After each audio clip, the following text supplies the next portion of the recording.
Another solid AEW Dynamite is in the books from last night. I'm going to tell you my thoughts on the matches, the promos that happened, also some exciting AEW news to share at the end of this video, and most importantly, why I think 2025 is the year for Kevin Knight to take flight and be a world champion. This is Screw the Script.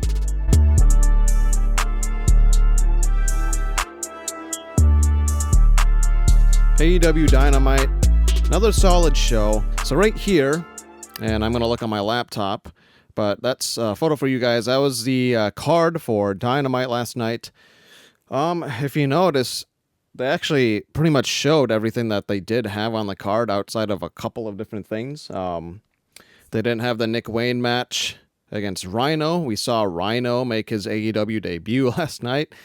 That guy is ageless. I haven't seen him age in the last 15 to 20 years. He still looks the same. One complaint, though, that I had on the match, I know that they're pushing Nick Wayne as a singles young star in AEW, but the match was a little short. Kind of fell flat at the end, too.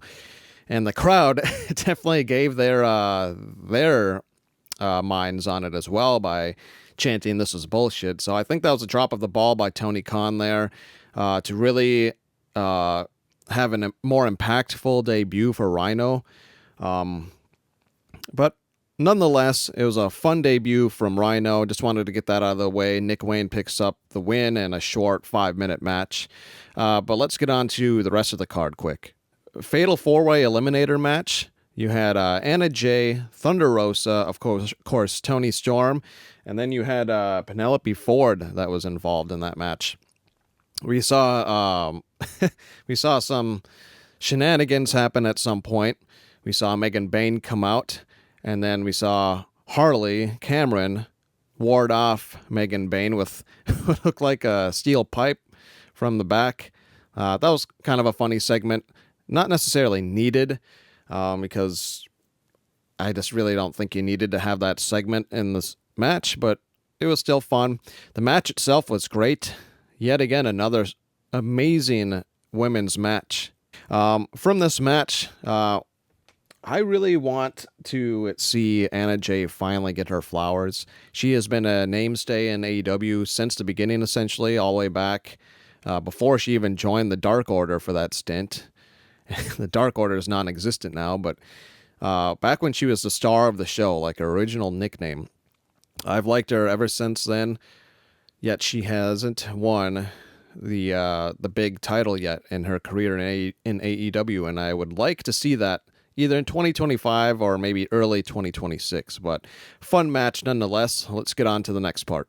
The opening promo segment, if you would rather, showed Hangman and Will Osprey. Amazing promo. These two both can go in the ring really well at their young age because they're both in their early 30s. But not only that, Hangman, his stoic nature, his, coming of age almost, turning around, coming back to face slowly. Will Osprey pointed it out, and he really cut a good promo himself. He actually had a very memorable line. The line that Osprey said was, "This isn't about your redemption. This is about my ascension." Man, he spit fire there in that line. This was a really good promo. And you see a lot of people still try and complain that, hey, like, AEW doesn't know how to put out good promos. Yes, they do. That was a great promo, and it didn't need to be any longer than 15 minutes. I think they hit the sweet spot in AEW with their promos, the length of their promos. They don't need to be 20 to 30 minutes every episode of Raw like we see on Raw. The promo that Heyman cut on Raw was also an all-timer, don't get me wrong. But it went on for a fourth of the show almost, it felt like. It doesn't need to be that long. We saw that great promo. This is leading up to be probably an all-timer in AEW history between Hangman, who kind of feels like the original main character of AEW because he was the first, way back when, he was the first that was built against Jericho. If I'm remembering right, he was the first against Jericho for the the unclaimed AEW title to be the first champ. And unfortunately, we saw Hangman lose. Chris Jericho at the time winning made sense. He really put eyes on the product. But yeah, he's really kind of just felt like the original main character. Kind of got lost in the shuffle for a little bit, but he's back. And Will Osprey is like the new main character, like the cool, like, oh, the expansion character. Like, he's awesome. So we're going to really see a lot of divided fans when they do have their match, but it's going to be an instant classic. Swerve, Brisco, and Speedball versus Hangman and Ricochet. Not much to really say about this match. Whatever it was, I didn't really like it. I felt clunky to me at times.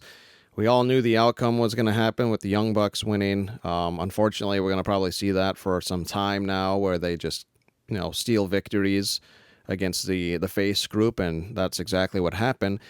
The odd thing is, I believe Swerve ate the pin, which I don't know how I feel about that. I think that's the wrong guy to have eat the pin. It should have either been Mike Bailey or, at the very least, Mark Briscoe. But then again, Briscoe eats a lot of pins.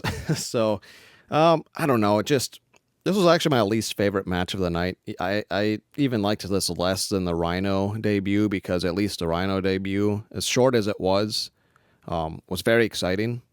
I felt like a child again. This match, I just knew from the start the outcome was going to be the Young Bucks winning, and it was the Young Bucks winning. We saw Samoa Joe and Claudio have a solid match. That was actually the main event.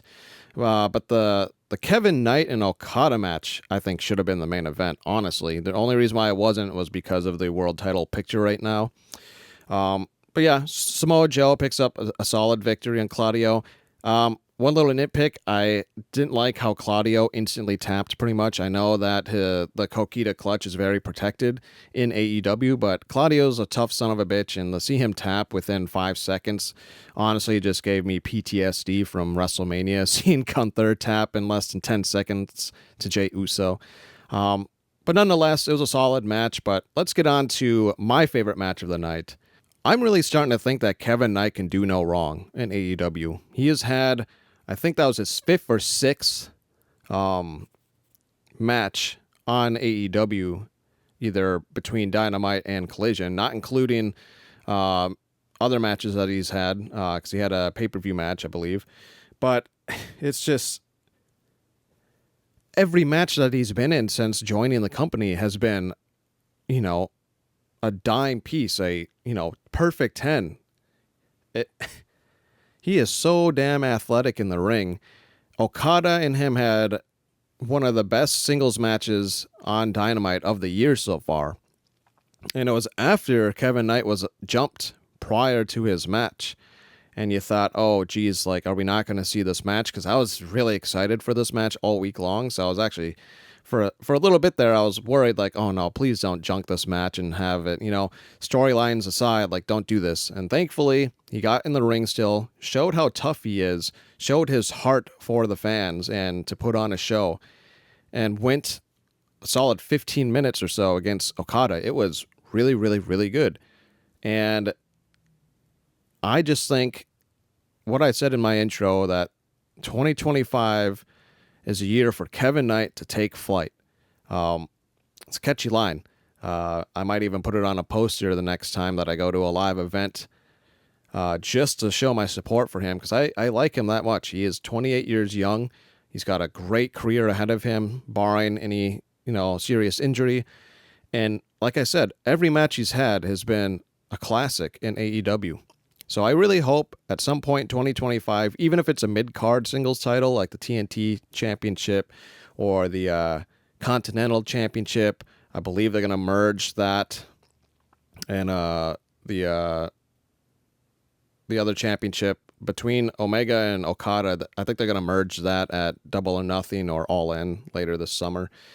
But have him win one of those belts if he's not going to win the main AEW championship. Although I can see long term, in my mind, I think, and not just to be right, but I think Adam Page does go on to win at Double or Nothing against Will Osprey, because I really think that 2025 is his arc year to return as the top babyface in AEW.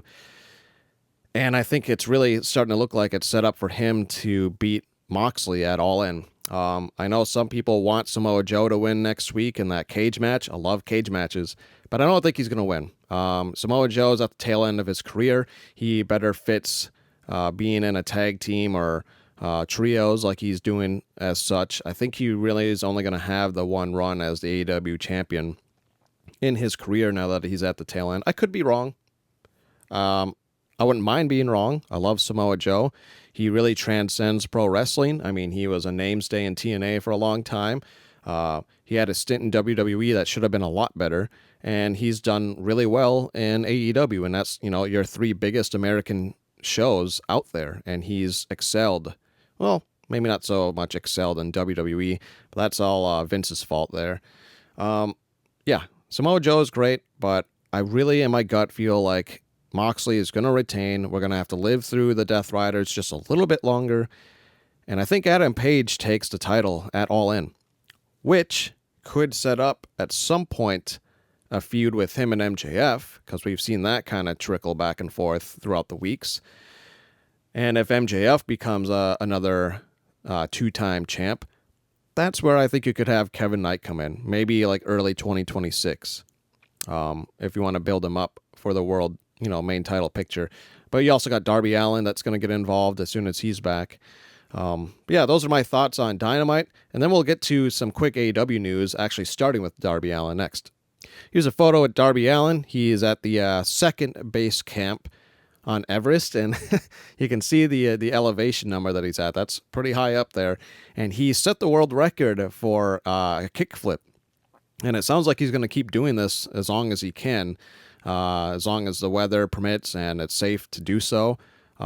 Each milestone that he makes, that he hits in this climb, I think he's going to keep doing kickflips to really set the record. And if the rumor is true that he's going to plant an AEW flag on Mount Everest, that's pretty damn cool.